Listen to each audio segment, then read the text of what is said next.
Emmet Fox. I feel it a great honor to have the opportunity to speak at Unity headquarters. As Charles Fillmore has said, I feel very familiar with the Unity message, for I have read it for over 30 years. Of course, that is giving myself away quite a bit, but people always give themselves away sooner or later, so it may as well be sooner. I have lived all my life in London until recently. Being there, I suppose, about 4,500 miles from Kansas City, gave me the opportunity to realize how far-flung this work has been. I doubt if you people here at Unity realize how great and how large the Unity work is. The truth movement, as we call it, is the most important in the world today. The truth movement, which centers in the belief in the omnipresence and availability of God, is the most important thing in the world because it is the only thing that can save the world. Nothing else can. Everything else has been tried. People have tried to build up might and power and have used them to wreck themselves. People have built up intellectual power. Especially since the Renaissance, education has been intellectual. People are surprised when you tell them that there is another kind of education. Those of us who have had the advantages of a higher education know that so-called intellectual study gives very, very little help in the practical business of living.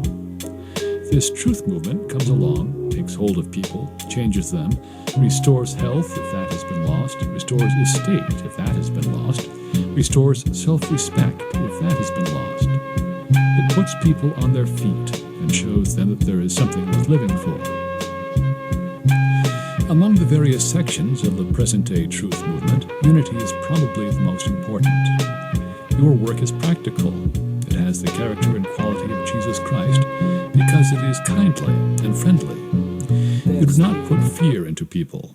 When they come, you tell them that God is the only power. You tell them to relax, become quiet, and turn to that power. That is the highest message you can teach. I am one of Mr. Fillmore's spiritual children, so I just thought I would say that before getting on to the thing which I actually came to say. I am not speaking to the general public now, but to people who are devoting their lives to the study and expression of this truth. I think it is well that we remind ourselves what it is that we really believe and have. The answer is that we have the key to life. We do not just approach life from a particular angle as other schools of healing do. We have the key to life, and that key is that life is a state of consciousness. The explanation of all your problems, the explanation of all difficulties, and the explanation of your triumphs in life boils down to this. Life is a state of consciousness. That is the beginning and the end. That is the final step in metaphysics. All the other steps lead up to that. Isaac Pennington, a Quaker, said, "All truth is a shadow of the last truth." And the last truth is that life is consciousness. You are, and you have, and you do in accordance with your consciousness. That is the beginning and the end. There are other ways of looking at life which are superficially correct. But ultimately, the final truth is that your state, your life, is a state of consciousness. Your so-called physical body is the embodiment of a part of your consciousness.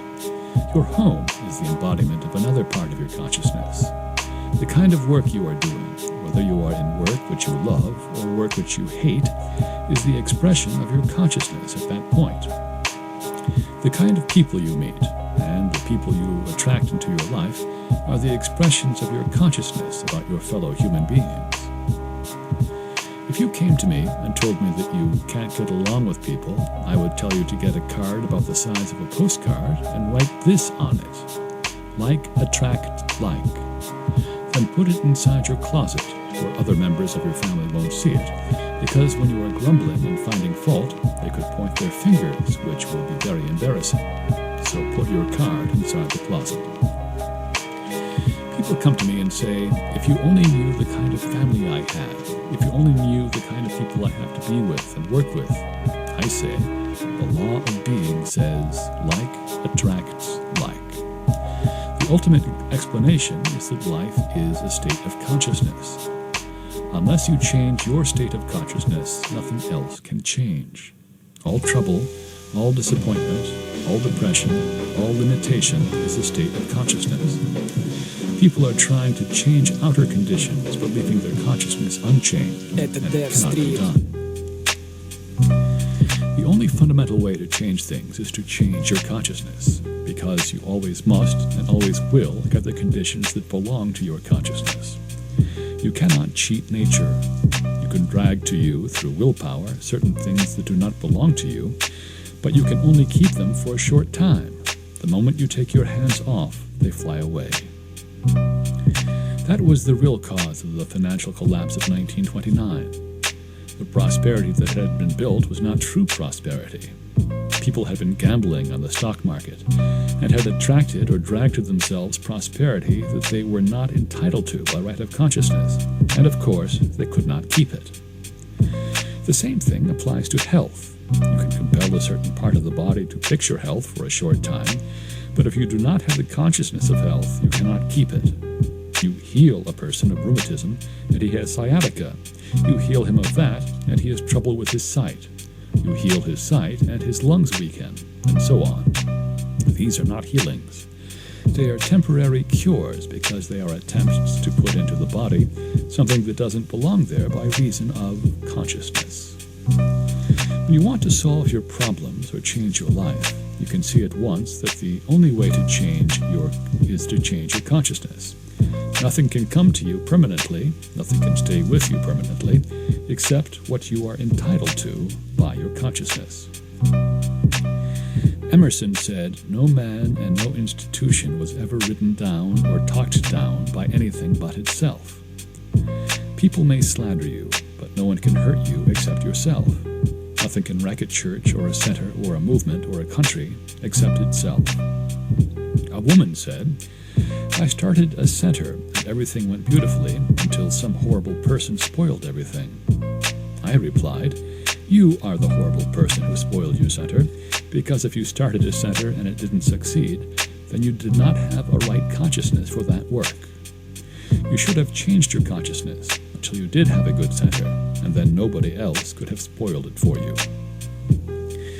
Your body, your home, your city, your country, the universe is a picture of consciousness. Your private life outpictures your own consciousness. The national life is the outpicturing of the national consciousness. So you see how foolish it is to try to change the outer picture without changing the inner consciousness. People come to me and say, "I am broke. I need $100,000. I need the money." Or, "I have had a quarrel with somebody," which usually means that they expect the other person to bend to their will and come crawling for forgiveness. They say, "Put these things right." I say, "Change your consciousness. I do not treat for money. I do not patch up quarrels like that.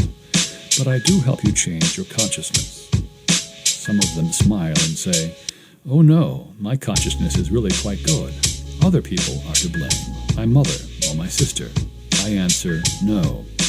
The real trouble is in your consciousness, and all the time you are trying to work on outer things and leaving your consciousness unchanged, no permanent good can come to you." The movies came to the big cities first, and finally arrived in a remote mining camp in the Rockies. The picture was announced and the tent was put up.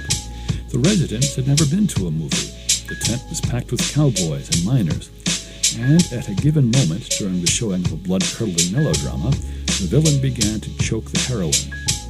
A cowboy in the front row pulled out his gun and fired 6 shots at the villain. Everyone laughed, because in those days a gunshot didn't mean much. There were only a few bullet holes in the screen, and of course, the picture went on as scheduled. Why do we laugh? The cowboy. You all laughed, you know. What should he have done? Instead of firing at the screen, he should have turned around and fired into the projector. That would have stopped the picture. Too often you try to change outer things instead of changing the inner. You are firing at the screen instead of the projector, so nothing happens. But when you start to change your consciousness, you are firing at the projector, and then things happen. If you don't like the picture on the screen, change the reel.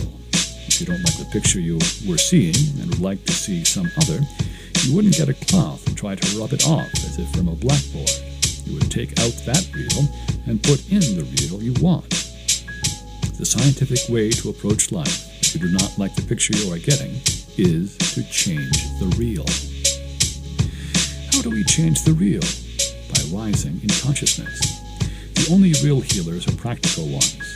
I have met a few theoretical healers. I have met people who told me just how healing should be done. They understood the theory. They knew how it should be done, but couldn't do it. They were purely theoretical. The way to meet a problem is to raise your consciousness. If you do, the problem disappears. In the Bible, the valleys always stand for trouble, sin, limitation. The mount for uplifted thought, and prayer for understanding. We must go up into the mount. We must raise our consciousness. Most people who have a problem concentrate on the problem. They take it to bed with them and stay awake all night thinking it over. Let go of the problem. Rise above it in consciousness. How can you do this? Go up quickly, in a flash if you can, but you can't always do it that way. You will find that by reading the Bible or some available spiritual book or unity publication, or by repeating some favorite hymn, your consciousness will rise. If a diver goes to the bottom of the sea, he wears lead shoes. But if he wants to come up to the surface of the water quickly, he kicks off the lead shoes. Then he rises rapidly. When we rise in consciousness, we kick off our shoes, and then we begin to be healed, or the patient begins to be healed. But you have to heal the consciousness. There is no other way.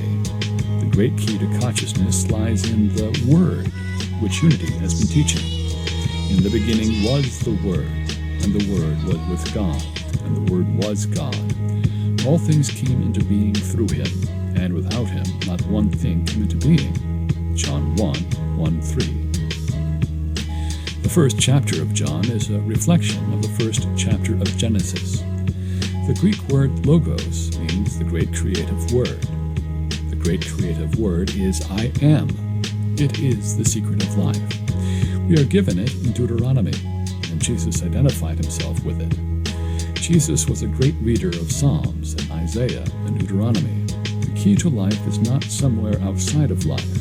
You can't go up to it. No great seer or saint will go up and bring it down for you. It is not thousands of miles across the sea. It is with you all the time. It is the great secret. All through history, humankind has felt intuitively that there is a way out, if only it can be found. All the old fairy tales tell the story again and again. Aladdin had a wonderful lamp. He rubbed it and received the things he wanted. You know about Cinderella. She was in the kitchen, miserable and unhappy, like so many others, and then something happened. A pumpkin turned into a carriage, and a pair of white rats turned into white horses, and so on. But there must have been a change in Cinderella's consciousness first. Men and women have always felt intuitively that there is a way out, that it is not necessary to be angry and mean and resentful and bitter, that it is not necessary to grow old and die, that it is not necessary to fight and grab for property and food. What is life worth if living is to be a constant struggle for necessities? Men and women have always known that there is a way out, if only they can find it. They have always known that God means all life to be noble and creative and joyous. It is true. The way out lies in the spoken word. In the Bible, the word means any definitely formulated thought, not just the drifting thought that floats through your mind. The word is creative, and the strongest and most creative of words is I am. When you say I am, you are calling upon the universe to do something for you, and it will do it. When you say I am, you are drawing a blank check on the universe. It will be honored and cashed sooner or later, and the proceeds will go to you. If you say I am tired, sick, poor, fed up, disappointed, getting old, you are drawing checks for future trouble and limitation. When you say, I am divine life, I am divine truth, I am divine freedom, I am substance, I am eternal substance, you are drawing a check on the bank of heaven, and surely that check will be honored. Remember, you don't have to use the actual grammatical form I am. Every time you associate yourself with anything or think of yourself as having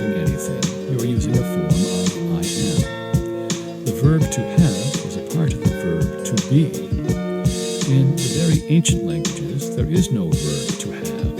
It is a modern improvement, like the radio and the automobile. I have means I am, because you always have what you are, and you do what you are. This is the significance of I am, and more people have come to know about it than ever before, and it is a wonderful thing. Unity teaches it. In the Truth Movement in London, we taught it, but few people realize what it means.